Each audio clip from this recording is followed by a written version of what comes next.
არაბებმა ჩინეთის წინააღმდეგ შემოტრიალება დაიწყეს მას შემდეგ, რაც დონალდ ტრამპმა სი ძინპინი კრიზისის ეპიცენტრში ჩააყენა და მთელ მსოფლიოს აჩვენა, რომ პეკინი ირანს ისე არ მართავს, როგორც ცდილობს წარმოაჩინოს. 2027 წლის 16 მაისს სპარსეთის ყურეში მომხდარ ცვლილებას უზარმაზარი პოლიტიკური მნიშვნელობა აქვს. საუდის არაბეთმა და სხვა არაბულმა ქვეყნებმა გააცნობიერეს, რომ ჩინეთმა დაპირდა სტაბილურობას. შუამავლობა გაუწია დაახლოებებს. იყიდა ნავთობი, წარმოაჩინა თავი პასუხისგებელ ძალად, მაგრამ რეგიონის ყველაზე მგზნობიარე წერტილში ვერ შეძლო თეირანის შეკავება რეგიონში.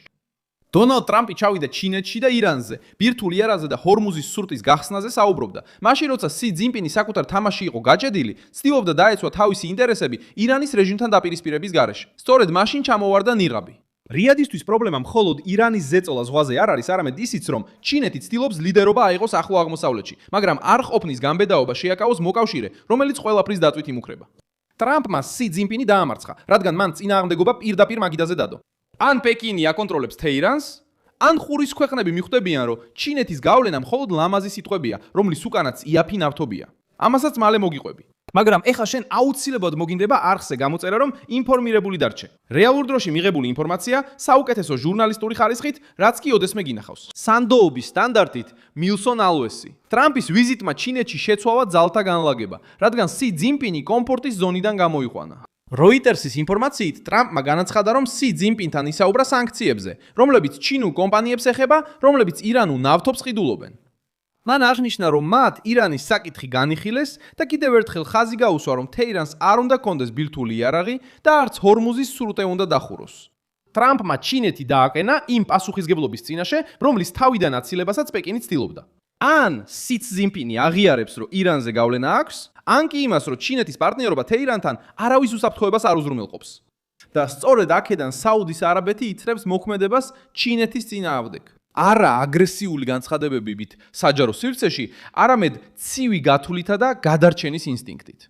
რიადმა ბოლო წლებში მიიღო პეკინის მიერ დაფინანსებული და თეირანთან დაახლოების ინიციატივა. რადგან ჩინეთი დაპირდა დაძაბულობის შემცირებას, დიალოგის გახსნას და ახალ ეტაპს სპარსეთის ყურეში. მაგრამ, როდესაც კრიზისი გამწვავდა, ირანი კვლავ აგრძელებდა რეგიონული შიშის იარაღად გამოყენებას. საუდოლებისთვის პრობლემა ისაა, რომ პეკინი სარგებლობს შუამავლის იმიჯით, მაგრამ მთავარი არ უზრუნველყო რეალური კონტროლი ირანის ქცევაზე. ყურის ქვეყნები ასევე მოხვდნენ ამ მახეში. ჩინეთს სურს ნავთობი, ვაჭრობა, გავლენა და სურს, რომ პასუხისგებელ ძალად გამოჩნდეს. მაგრამ იმ მომენტში, როცა გემები სამიზნედ იქცა, კომპანიებს საზღვაო მარშრუტი შეეშინდათ და თეირანმა დაიწყო გავლით პირობების დიქტატი. სი ძინპინმა ირანის რეჟიმს არ დაუპირისპირდა. პირიქით, ჩინეთის დიპლომატიამ დაიწყო მოლაპარაკებების სიფრთხილისა და დროის მოთხოვნა. იმ დროს, როცა ირანი ირებდა მეტ შესაძლებლობას, რომ მსოფლიო ეკონომიკაზე ზეწოლა მოეხდინა.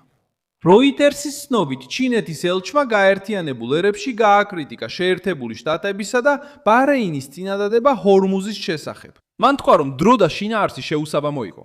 სპარსეთის ყურის ქვეყნებისთვის ეს ჟღერს ისე, თითქოს პეკინი ცდილობს ვაშინგტონის შეჩერებას, მაგრამ თეირანს მკაცრ ზღვარს არ უსვამს.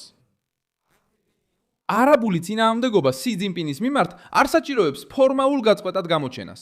ეს გამოიხატება უნდობლობაში. საუდის არაბეთი ესაუბრება ირანს, განიხილავს მედიაციას პაკისტანთან, აფასებს რეგიონულ შეთანხმებას და ცდილობს არ დაუშვოს, რომ რეგიონი გადაიქცეს ომში, რომელსაც თეირანი კარნახობს და პეკინი ითმეს. საუდი გაზეტმა გაავრცელა ინფორმაცია, რომ საუდის საგარეო საქმეთა მინისტრმა, პრინცმა ფაისალ ბინ ფარჰანმა ისაუბრა ირანის საგარეო საქმეთა მინისტრ აბას არაქშისთან. პაკისტანის მედიაციით ირანსა და შეერთებულ შტატებს შორის მიმდინარე დიპლომატიურ მოლაპარაკებებზე. ეს აჩვენებს, რომ ერიადი ცდილობს საკუთარი გზა აირჩიოს, ისე რომ თავისი ბედი ჩინეთის გათვლეთის გათვლებზე არ იყოს დამოკიდებული. ჩინეთს სურდა, რომ საუდელებსა და ირანელებს შორის ხიდის როლი ეთამაშა. ეხლა სპარსეთის ყურეში მიხვდნენ, რომ სიმტკიცის გარეშე ხიდი კრიზისისკენ გასავლელ გზად იქცევა. Financial Times-მა გაავრცელა ინფორმაცია, რომ საუდის არაბეთმა განიხილა არაგრესიის პაქტის იდეა ახლო აღმოსავლეთის ქვეყნებსა და ირანს შორის, რეგიონული დაძაბულობის მართვასთან დაკავშირებულ მოლაპარაკებებში. ეს ნაბიჯი სი ძინპინს არ აძლიერებს პირიქით. ეს აჩვენებს, რომ რიადი ცდილობს საკუთარი დიპლომატიური ფარის შექმნას, რადგან არ ენდობა, რომ პეკინი შეძლებს ირანის რისხვის გაკონტროლებას. ამასობაში ირანი რეაგირებს ისე, როგორც ჩვევია. თეირანმა შეამჩნია, რომ დონალდ ტრამპმა კრიზისი სი ძინპინთან შეხვედრაზე გადაიტანა და ჩინეთი გამოაშკარავდა. თუ სი ვერ ახერხებს ირანის სრულად დაცვას, რეჟიმი ცდილობს ძალა აჩვენოს ჰორმუზის სრუტეში. გუშინ 15 მაისს არაბთა გაერთიანებული საამიროების მახლობლად ღუზაზე მდგარი ხომალდი აიყვანეს და ირანის წყლებისკენ წაიყვანეს.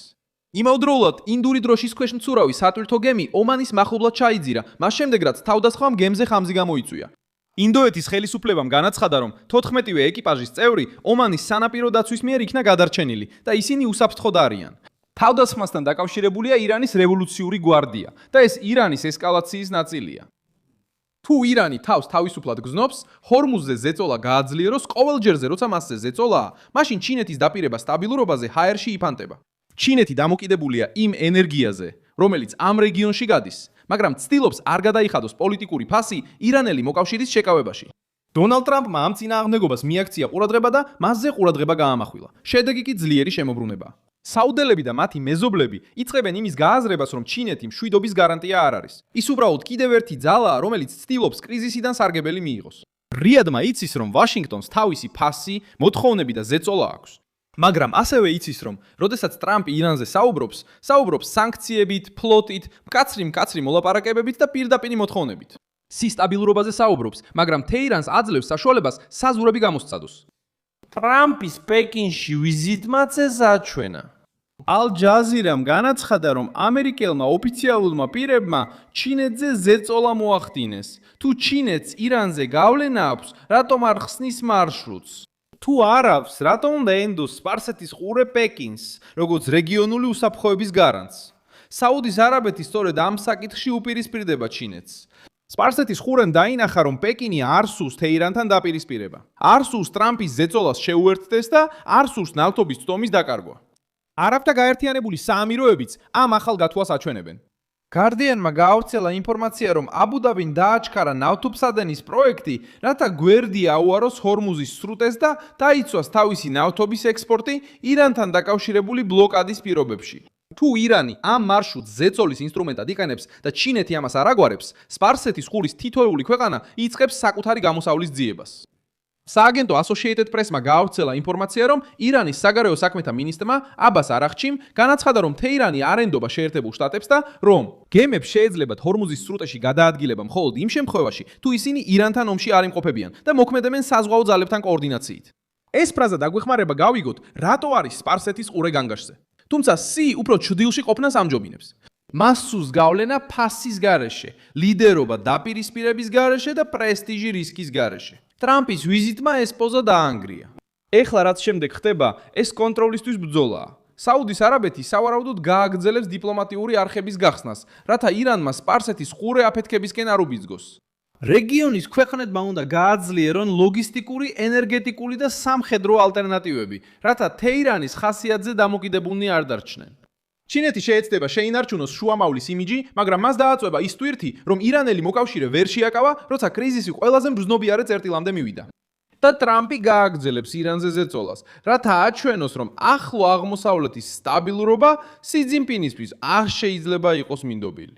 მე ვარ მილსონ ალვესი, გლობალი და ჩემი მიზანია ყოველდღე ზუსტი და მართალი ინფორმაციით კარგად დაგაინფორმირო. ახალი ამბების მულები ვიდეოს აღწერაშია. მოიწონე ეს ვიდეო, გამოიწერე არხი და ბოლოს გადახედე კომენტარებს, რომ კიდევ უფრო მეტად ჩაერთო მილსონ ალვესის საზოგადოებაში.